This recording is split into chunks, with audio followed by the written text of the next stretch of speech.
muchos problemas. Tiene el problema migratorio, que se explica por el derrumbe de un país gigante de Sudamérica, Venezuela. Su PBI se ha desplomado más del 50%, hay hambre, hay miseria, y 8 millones de venezolanos emigran buscando un futuro. Y en este proceso generan un problema fronterizo, un problema geopolítico entre Perú y Chile y un problema humanitario. Como decimos, el Perú tiene muchos problemas, pero generalmente el Perú frente a sus problemas avanza en el sentido correcto, mal que bien los resuelve correctamente. Miren, nosotros hemos visto en las últimas semanas, en los últimos meses, a inicios de este año, el fenómeno de la violencia en Puno. Puno se convirtió en el lugar donde se focalizó la violencia contra el Estado de Derecho, contra la Constitución, con estas exigencias de proponer una asamblea constituyente, de instalar una república plurinacional aymara que atentaba contra la unidad territorial del Perú. Pero ese debate se está resolviendo. El día de hoy, Puno está pacificado y, oh sorpresa, los bolivianos, los ciudadanos bolivianos, cruzan la frontera para vender sus pesos y comprar soles. El sol empieza a convertirse en una moneda de refugio para los bolivianos, porque no tienen dólares y su modelo económico se derrumba. Pero algo similar empieza a pasar en la relación del sol peruano con otras monedas, como el peso argentino, como el peso colombiano. Hay más, digamos, la moneda peruana empieza a constituirse en una moneda fuerte de la región, en la región. Todo esto a pesar de la crisis política de la democracia peruana, todo esto a pesar de que la economía no está creciendo como debería crecer, la inversión privada ha caído, no hay suficiente empleo, pero la moneda peruana es una moneda fuerte, es una es una entidad que garantiza, que da predictibilidad a la economía nacional. ¿Cuáles son las causas de la fortaleza del sol peruano? El día de hoy, para reflexionar sobre estos temas, hemos convocado a César Peñaranda, quien fue el jefe de gabinete de los asesores de la gestión de Carlos Boloña a inicios de los 90, momento en el cual se desarrollaron las grandes reformas económicas del Perú, entre ellas la reforma tributaria, los procesos de privatización, que más tarde serían constitucionalizadas, por llamarlo de alguna manera, en la Constitución del 1993. Bueno, queremos reflexionar sobre qué explica la fortaleza del sol peruano. Hay momentos en que uno tiene que ser optimista y dejar el pesimismo a un lado. Esto sirve, esto funciona para el Perú. Buenas tardes, señor Peñaranda. Gracias por aceptar esta conversación. Buenas tardes, Víctor Andrés. Como siempre, un gusto estar contigo y con tu audiencia, pues. Y gracias por esa introducción que han hecho. Gracias fundamentalmente por recordar a mi querido amigo, que en paz descanse, Carlos Boloña. Bueno, antes de usted, yo quiero que nos cuente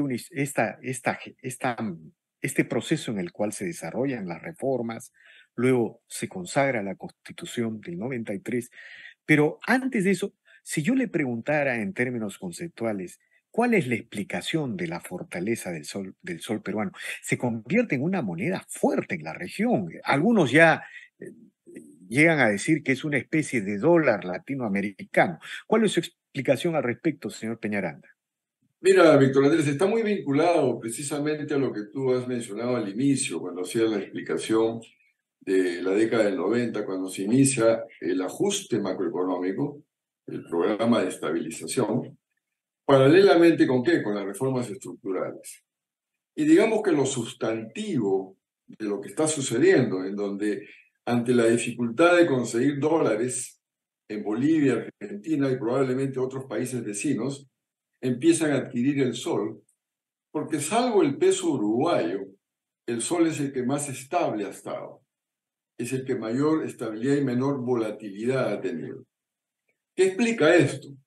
Precisamente al inicio de los 90 y con la pésima experiencia que había tenido el Perú de la hiperinflación y del funcionamiento como parte de lo que explica esa hiperinflación que tuvo el Perú, resulta que la maquinita, que era la emisión de billetes por parte del Banco Central al fisco para que gastara en lo que quisiera, llevaron a lo que todos conocemos, esa hiperinflación.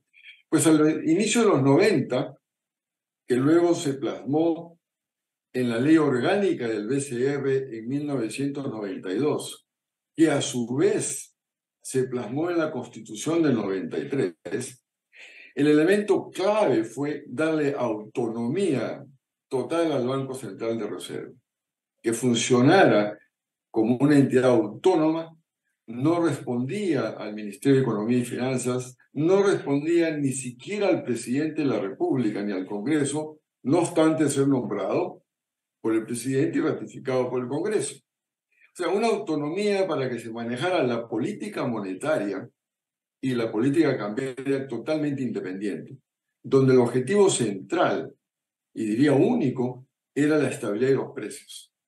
Entonces, eso se ha mantenido hasta ahora, porque obviamente se plasmó en la Constitución del 93, entre otras reformas que se hicieron, y eso le ha permitido al Banco Central, con base en un equipo muy sólido de profesionales que tiene el Banco Central, con el manejo de los últimos 10, 15 años de Julio Velarde y su directorio, en mantener eso.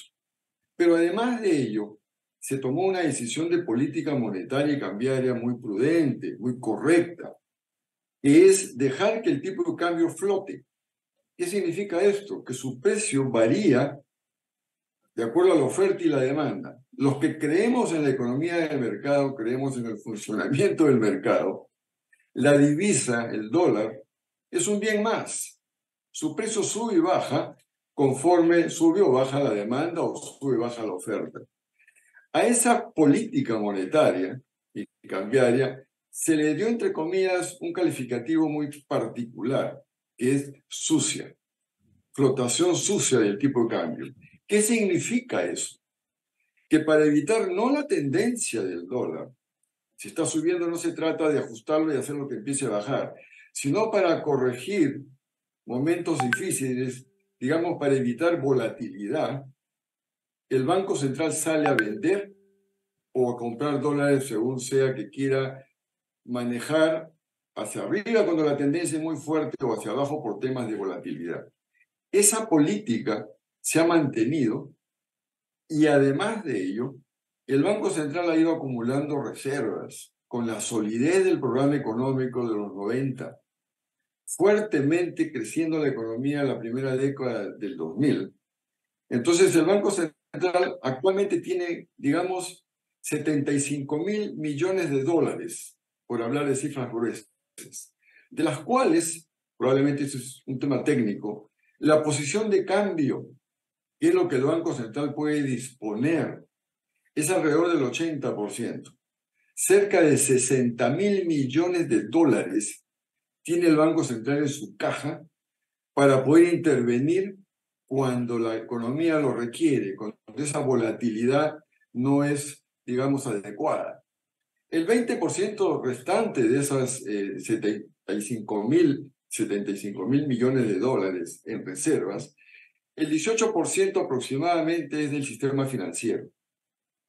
Vale recordar de que los bancos, cuando reciben dólares, tienen que guardar una parte, un porcentaje de eso que se llama el encaje, y depositarlo en el Banco Central. Eso aproximadamente representa el 18% del total de las reservas internacionales y apenas el 2% son fondos del Estado, del Ejecutivo, por decirlo así. Entonces, el banco, y con esto termino la introducción, a diferencia de otros países en América Latina, tiene varias características particulares. En primer lugar, las reservas representan alrededor del 30% del PBI. Porcentualmente es el más alto en América Latina y uno de los más altos a nivel mundial. O sea, no es que el Banco Central tenga más reservas que Brasil, por ejemplo, en términos absolutos, pero en términos porcentuales para la economía peruana, 30% del PBI es una cantidad muy alta. Ahora, Además todo esto... Sí, pero falta quizás un detalle adicional, Víctor Andrés, porque no todo es Banco Central y política monetaria y cambiaria. Si Claro, no, porque digamos, el Banco Central de Reserva no podría funcionar con ese esquema si es que, en términos generales, no se hubieran mantenido reformas básicas de la economía que se desarrollaron en los 90, ¿no? Por ejemplo, el no Estado empresario, ¿no? claro, pero quizás previamente a esas reformas estructurales hay un elemento fundamental que forma parte del programa macroeconómico. Paralelamente a la política monetaria y cambiaria que la maneja la entidad monetaria, que es el Banco Central, está el Ministerio de Economía y Finanzas, que maneja la política fiscal y tributaria. Y a lo largo de estos 30 años, poco más de 30 años ya, el Ministerio de Economía y Finanzas con altibajos, porque ha habido épocas muy buenas y otras más débiles, que podríamos entrar después, porque a partir del 2014 a la fecha, en parte por problemas del manejo económico y de ausencia de las reformas, se crece muy poco. Pero lo que ha pasado, que es una constante también, el déficit fiscal es muy bajo. Actualmente está en menos del 2%. Y la deuda pública respecto del PBI está alrededor del 35%. Entonces tú tienes unas finanzas públicas ordenadas, adecuadas, y una política monetaria y cambiaria como la que he explicado, que en conjunto logran esa estabilidad macro de 30 Y años. si yo le pido una comparación en esta descripción que usted ha señalado, breve, por ejemplo, con el respecto al modelo boliviano o al modelo argentino. En Bolivia no hay dólares, están en $0. Han tenido que tomar el fondo de pensiones, una parte del fondo de pensiones, para agenciarse de dólares. En realidad lo que están haciendo en Bolivia es evitar el ajuste que va a ser brutal, inevitable, empobrecedor, que va a lanzar a grandes franjas de la población a la pobreza, debajo de la línea de la pobreza. Si yo le pidiera una comparación, ¿qué nos diría de estos modelos? Uno de ellos es no autonomía del Banco Central, por ejemplo.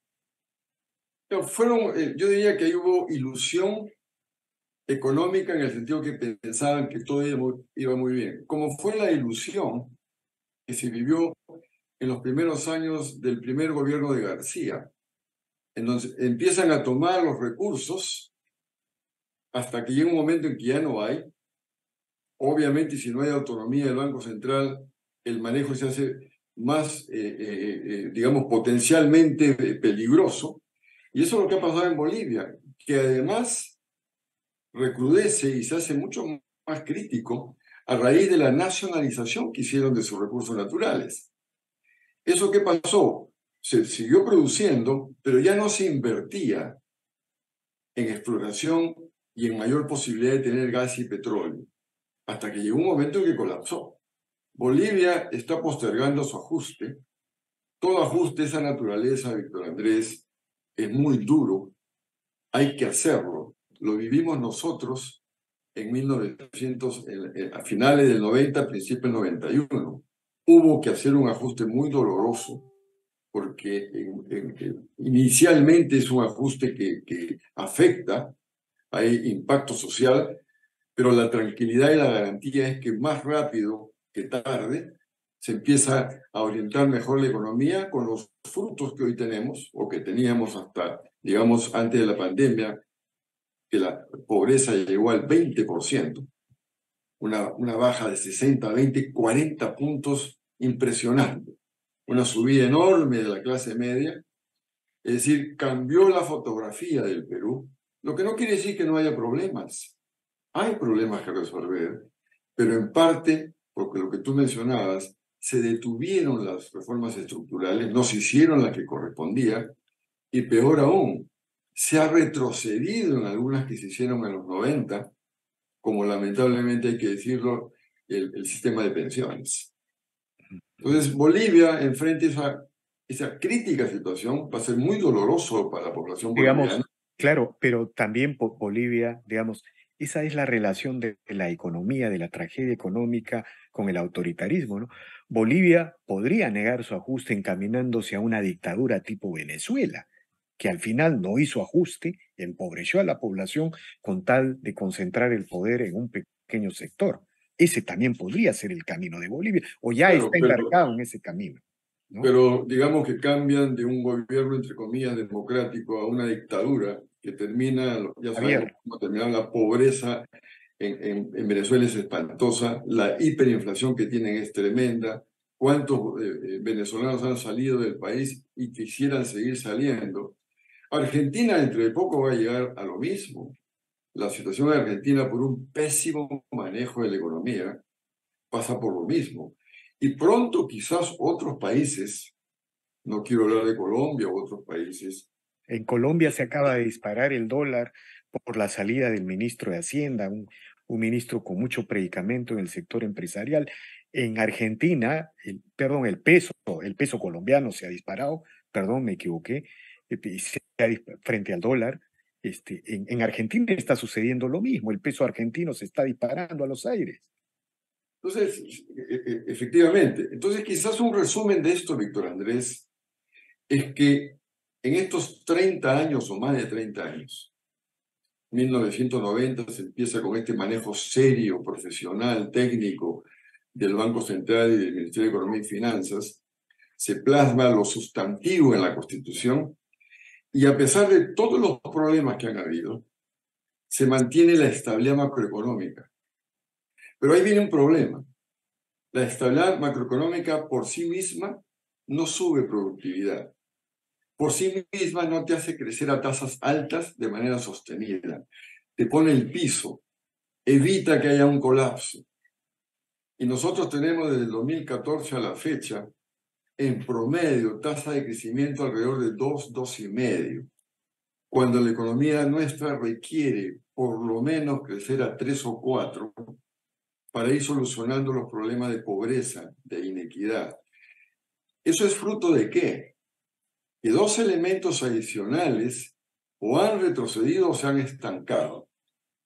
Uno es el que yo últimamente menciono porque ha sido considerado a nivel mundial en el siglo XXI lo más sustantivo, que son las instituciones.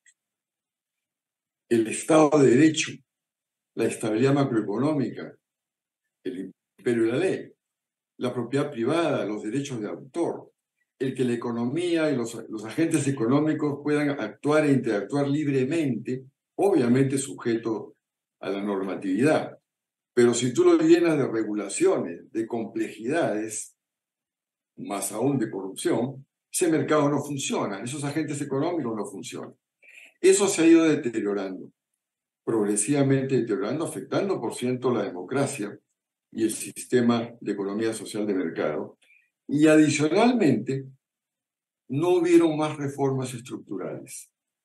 Sigue pendiente, en verdad, la reforma de la educación, La de la salud, salud, de innovación, ciencia y tecnología, la de laboral y de pensiones, la propia reforma tributaria, las infraestructuras están absolutamente retrasadas. todo el manejo de inversiones. Todo eso se ha venido deteriorando, pero nuevamente, ¿no? A pesar de ello, la fortaleza del programa macroeconómico iniciado en los 90 hace que el Perú siga creciendo, no ha caído, no hemos entrado a recesión.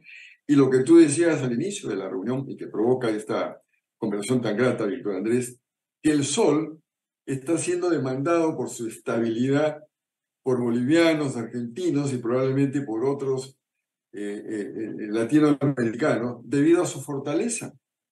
Decía al comienzo, salvo el peso uruguayo, perdón, el sol es el más sólido, el más estable, el que menos ajuste hacia abajo ha tenido, ¿no? Ahora, usted ha señalado estas reformas pendientes que existen para relanzar el crecimiento en el Perú, porque con estabilidad macroeconómica, creciendo a tasas bajas, no vamos a reducir suficiente pobreza y siempre el Perú va a estar hackeado por un descontento social, una irritación de la gente, pues si no reduces pobreza, las clases medias no se expanden o no se mantienen, hay una irritación nacional. Entonces hay estas reformas pendientes que usted ha señalado, pero para entender un poco lo que demanda estas reformas pendientes, a mí me gustaría que usted nos cuente cómo se hicieron estas reformas estructurales, ¿no? Mire, porque es importante también conocer la historia. El Perú, en ese entonces, previo a las reformas estructurales, era Venezuela, era exactamente el mismo modelo chavista. Era el Estado empresario, tenía 200 empresas estatales, no había casi sector privado y los pocos recursos que se captaban iba a la planilla estatal y la gente se empobrecía lentamente. Bueno, llegó al 60% de pobreza el Perú. Entonces, ¿cómo hicieron usted como jefe de gabinete en ese entonces? ¿Cómo hicieron para emprender esa gesta que a veces olvidamos y quizá por ese olvido no somos capaces de sacar las energías, los impulsos para una nueva oleada de reformas, para una nueva voluntad reformadora en la economía y en la sociedad? Cuéntenos, por favor, señor Peñaranda, ¿cómo se gestó todo eso? Mira, hace 30 años de esto, pero digamos que la situación fue crítica, no tan similar a la actual, evidentemente, porque el Perú estaba metido en una hiperinflación, una tremenda inestabilidad política. Acordémonos que estaba en todo su furor Pero Sendero es correcto Luminoso. decir que era una Venezuela más, menos en ese entonces. Desde el punto de vista de caos económico, sin duda, desde el punto de vista de ritmo inflacionario, totalmente de acuerdo. Pero había elementos más críticos aún, con lo cual lo que se hizo a principios de los 90 tiene, perdonen que lo diga uno de los que participó en ello, más mérito, porque adicional a ello teníamos a Sendero Luminoso y al MRTA dando vueltas. Bombas, torres eléctricas derrumbadas, etc. Mira, eso fue todo un debate y afortunadamente tuvimos razón, porque en ese momento, Víctor Andrés, lo más crítico era estabilizar la economía, lo que implicaba un programa macroeconómico, más o menos en los términos que he mencionado, una política monetaria y cambiaria seria, técnica, con autonomía del Banco Central, que en ese momento no la había, pero se manejó como tal, que luego se plasma en su ley orgánica del 92 y finalmente en el año 93 en la Constitución. Pero el gran debate era, basta el programa macroeconómico, basta la estabilización para que la economía empiece a resurgir, a dinamizarse, o era necesario un ajuste estructural, porque la situación económica era tan caótica, había tanta intervención, el Estado era dueño de sin número de empresas, Vendía ¿no? leche, vendía arroz. Tenía El un Estado cine, tenía, acuérdate, el famoso Cine Colón, exactamente. da risa mencionarlo, creo que era el único cine que pasaba películas pornográficas. Y era del Estado. El Cine Colón era el Estado y pasaba películas pornográficas. A ese extremo se llegó. Además, no olvidemos, teníamos la banca de fomento. Minería, agricultura, vivienda, industria, todos tenían su banco. O Todas sea, sus... el Estado entregaba créditos a la minería, a la Era lo que minería. algunos se olvidan, lo que algunos se olvidan actualmente y añoran las empresas públicas. Entonces Ujú. el debate era, ¿hacemos primero el ajuste macro y luego el ajuste estructural o ambas? Economistas a nivel nacional e internacional, inclusive de los propios organismos internacionales, Fondo Monetario, Banco Mundial, Banco Interamericano, el sesgo era hacer primero el ajuste macro y después el ajuste estructural. No creían posible, no creían posible. No creían posible. Nosotros tomamos lo que yo, y eso lo he escrito en uno de mis libros, lo que yo digo que es la tesis del premio Nobel, que en paz descanse, el profesor Gary Becker, de la Universidad de Chicago. Él decía, mientras se pueda y se tenga la fortaleza ejecutiva, en ese momento teníamos un Congreso y un presidente que lo podían avalar, hagan ambas cosas. Dejen que el mercado funcione lo más rápido posible. El mercado procesa miles, millones de datos simultáneos y orienta la asignación de los recursos, que por definición son escasos, lo mejor posible. Pero hay que limpiarlo, hay que empezar a eliminar esas restricciones que hay. Y por lo tanto él decía, no solamente aconsejo un ajuste macro, sino manejemos también las reformas estructurales. Todo un debate, que inclusive lo hicimos en Washington en un par de reuniones, y afortunadamente con Carlos Boloña tomamos la decisión, y el equipo que nos acompañaba, de hacerlo simultáneo. Y La por eso reforma tributaria entre ellas. la reforma Ah, tributaria, trabajamos la reforma de pensiones, las privatizaciones, cerramos la banca de fomento, se vendieron todas las empresas públicas, ojalá hubieran sido todas. Hubo problemas que quizás en esta reunión no alcanza bueno, para se quedó explicar. Petroperú y Sedapal y nos siguen sacando, como se dice. Estuvo Petroperú y Sedapal, Víctor Andrés, estuvieron en la lista que le presentamos al presidente de ese entonces. Lo que sucede es que no todos los del gabinete, yo no quiero mencionar nombres, no es el momento, no estaban de acuerdo. Entonces, hay momentos en que hay que negociar, porque la Exactamente. Ahora, Sedapal era aspirada a manejarla y comprarla por una de las más famosas empresas francesas. Y hoy sería muy distinto el servicio de bueno, agua. sobre todo los pobres tendrían agua. No habrían más de, bueno, en Lima creo que hay de 2 millones de personas sin agua potable y sin alcantarillado. Digamos, Claro, entonces mira, Víctor Andrés, se hizo las dos cosas simultáneas. El proceso empezó a evolucionar muy positivo, lentamente al comienzo. En la década, el mismo año que hicimos el ajuste, 9.1, 9.2, la economía empezó a crecer. Lo que pasa es que hubo la mala suerte del fenómeno del Niño del año 9.2, 9.3, que golpeó. Pero la primera década del 2000 se empieza a cosechar esto. Aparte del contexto internacional, que también fue positivo en la segunda década, las tasas de crecimiento llegaron en promedio a 6%. El crecimiento potencial del Perú, porque hay que tener en cuenta, más que el crecimiento que se está dando anualmente, el crecimiento potencial, hasta dónde puede crecer un país, estaba alrededor del 5 o 6%. Entonces, se ha debido continuar con ello. Por un lado, no hay duda que el programa macroeconómico se ha mantenido, pero se han debilitado las instituciones, lamentablemente se han debilitado, y paralelamente se pararon las reformas estructurales, en algunas se ha retrocedido. Yo aprovecho para mencionar, luego de la reforma tributaria integral que hicimos el año 91, incluida la creación de la SUNAT, efectivamente, la SUNAT surgió en ese. que fue por muchos años el ejemplo a nivel mundial de lo que debiera ser una administración tributaria, que lamentablemente ha perdido algunos efectos positivos.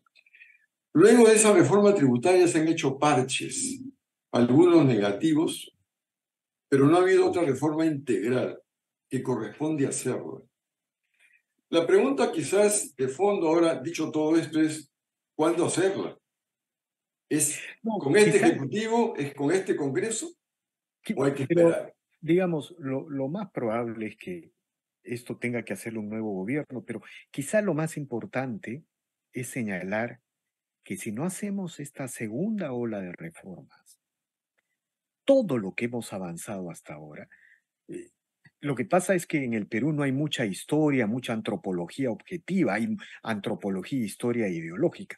Nunca hubo tantos menos pobres en la historia del Perú como ahora. Nunca se redujo tanta pobreza como ahora. Nunca hubo tanta inclusión como ahora. Lo que yo quiero señalar es, señor Peñaranda, es que si no se hacen esas reformas, el Perú no es que se va a quedar en el medio, atrapado. Generalmente lo que sucede es que esas sociedades retroceden y se van para atrás, como Venezuela, como Bolivia, como Argentina. Es decir, así como decimos defender la Constitución y el Estado de Derecho, también en las reformas se juega el futuro de la libertad y de la continuidad de todas las cosas positivas que hemos construido en estas últimas 3 décadas, ¿no? Totalmente de acuerdo, Víctor. El gran riesgo es el que dices tú. Ojalá uno pudiera decir, bueno, vamos a estar estancados unos años, Eh, pero no, el riesgo es que esto retroceda. No me quiero poner en el escenario de otros países críticos, lamentables, como el caso de Venezuela, Pero el Perú no puede seguir creciendo a tasas de 2, 2,5, ni siquiera de 3%. Peor aún cuando puede doblarlas. No es nada complicado doblar esa tasa si realmente se maneja como corresponde. Se mantiene aún el programa macro. Lo que hay que hacer es trabajar en las instituciones y las reformas, bien hechas, por supuesto, ¿no? Yo diría que, digamos, el momento quizás no es el adecuado. Hay que buscar que el Ejecutivo actual maneje lo mejor posible en los 2, 3 años que quedan las finanzas públicas, trate de mantener relativamente bien las instituciones para ver si se puede recuperar un ambiente de negocios que favorezca la inversión, que puede salir de estas tasas negativas que está teniendo, y estoy hablando de la inversión privada, no de la inversión pública. Pedirle al Congreso que se preocupe de las reformas de carácter electoral y político y que se olvide de las reformas económicas porque lo que está haciendo va más en sentido negativo que positivo. Pero sí, momento oportuno para exigirle, Víctor Andrés, no pedirles, exigirles a aquellos que piensan aspirar a ser gobierno o aspirar a ser congresistas, a que trabajen un programa serio que atienda las cosas que estamos conversando, consolide lo avanzado y haga lo que hace rato se ha debido hacer, que son las reformas de segunda generación. Algo importante que mencionar, ¿por qué ponemos tanto énfasis en la reforma de segunda generación? Porque hay dos cosas que se pueden solucionar simultáneamente que son claves, Víctor Andrés. El incremento de la productividad, que está demostrado en la historia económica de los países exitosos, es lo que te garantiza el crecimiento alto y sostenido de mediano y largo plazo. No hay forma sin inversión y sin incremento de productividad alcanzable.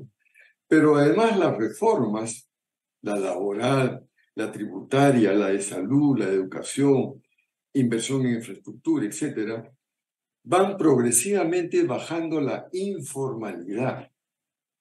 La reforma del Estado, porque gran parte de la informalidad es el tema tributario, pésimo, hay que corregir esa política tributaria, la política laboral, que es muy mala, Y la burocratización del y Estado. la tremenda burocratización llena de regulaciones que ahoga al empresario. Sobre todo, no olvidemos que el 98% del mundo empresarial son micro y pequeñas empresas. Entonces, todo este aparato de regulaciones, que además favorece la corrupción, va en contra de esa casi 98-99% del universo empresarial. De Entonces, acuerdo. no solamente productividad, no solamente inversiones, sino bajar la informalidad que agobia tanto, ¿no? De acuerdo, señor Peñaranda. Infinitamente agradecido por estas reflexiones. Bueno, hay espacio para el optimismo, el sol sigue fuerte, pero también está la incertidumbre, ¿no? Tenemos que hacer esas reformas, la clase política tiene que movilizarse, porque no hay otro camino para construir una sociedad viable y mantener las libertades finalmente. Yo le agradezco infinitamente, señor Peñaranda, por estas reflexiones, estas aproximaciones. Al contrario, Víctor, es un gusto poder conversar contigo sobre estos temas y ojalá que esto ayude a otras personas a reflexionar sobre lo mismo, porque somos optimistas. El Perú puede, más rápido que tarde, salir adelante. Muy agradecido, señor Peñaranda. Hasta luego. Bien, bien, amigos, esta ha sido una nueva edición de Diálogos del Montonero. Regresamos en la siguiente edición. Gracias.